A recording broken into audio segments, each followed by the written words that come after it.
ஒவ்வொரு மாதமும் அமாவாசை வந்தாலும் சில மாதங்களில் வரும் அமாவாசை மிகவும் முக்கியமானதாக இருக்கிறது. அந்த வகையில் கார்த்திகை அமாவாசை திதியானது முன்னோர்களை நினைத்து வழிபடுவதற்கும் பித்ருக்களின் ஆசியை பெறுவதற்கும் உகந்த நாளாக இருக்கிறது. இந்த கார்த்திகை அமாவாசையில் பித்ரு தோஷங்கள் நீங்க இந்த 6 விஷயங்களை மறக்காமல் செய்யுங்கள். இன்று அதிகாலையிலேயே எழுந்து குளித்து தூய்மையான ஆடைகளை அணிந்து முடிந்தால் புனித நதிகள் அல்லது கடலில் நீராடுவது மிகவும் விசேஷம். முடியாதவர்கள் வீட்டில் நீராடும் போது புனித நதியை மனதில் நினைத்து நீராடலாம். நாள் முழுவதும் விரதம் இருக்க வேண்டும். முழுமையாக விரதம் இருக்க முடியாதவர்கள் பால், பழங்கள் போன்றவற்றை சாப்பிடலாம். முன்னோர்களுக்கான காரியங்களை முடித்து காகத்திற்கு உணவளித்த பின்னரே விரதத்தை முடிக்க வேண்டும். முன்னோர்களுக்கு தர்ப்பணம் அல்லது சிரார்த்தம் கொடுக்க நினைப்பவர்கள் நீர்நிலைகள் அல்லது கடற்கரைகளில் கொடுக்கலாம். முன்னோர்களின் பெயர், கோத்திரம் ஆகியவற்றை சொல்லி எள்ளும் தண்ணீரும் இறைத்து தர்ப்பணம் கொடுக்க வேண்டும்.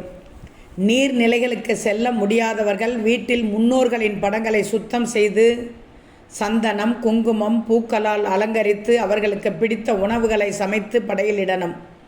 படையிலிட்ட உணவை முதலில் காகத்திற்கு வைத்து அதன் பின்னரே வீட்டில் உள்ள அனைவரும் சாப்பிட வேண்டும். செய்ய வேண்டிய முக்கியமான விஷயங்கள்: அமாவாசை அன்று அதிகாலையில் எழுந்து நீராடுவது புனிதம். முன்னோர்களின் ஆத்மா சாந்தி அடைய வேண்டும். குளிக்கும் நீரில் கங்கா தீர்த்தம் அல்லது புனித நதியை மனதில் நினைத்து ஓம் நமோ நாராயணாய மந்திரத்தை சொல்லி குளிக்க வேண்டும். அரச மரத்தை வலம் வந்து வழிபடுவது சிறப்பு. மாலையில் அரச மரத்தை சுற்றி வந்து வழிபட வேண்டும். அரச மரத்தடியில் அகல் விளக்கு ஒன்றை வைத்து நல்லெண்ணெய் அல்லது கடுகு எண்ணெய் ஊற்றி திரியிட்டு ஓம் நமோ பகவதே வாசுதேவாய நமக என்கிற மந்திரத்தை உச்சரித்தபடி விளக்கேற்ற வேண்டும். 3 முறை வலம் வந்து வழிபடுவது சிறப்பு. மாலை வேளையில் சூரியன் மறைவுக்கு பின்னர் வீட்டில் கண்டிப்பாக விளக்கேற்றணும்.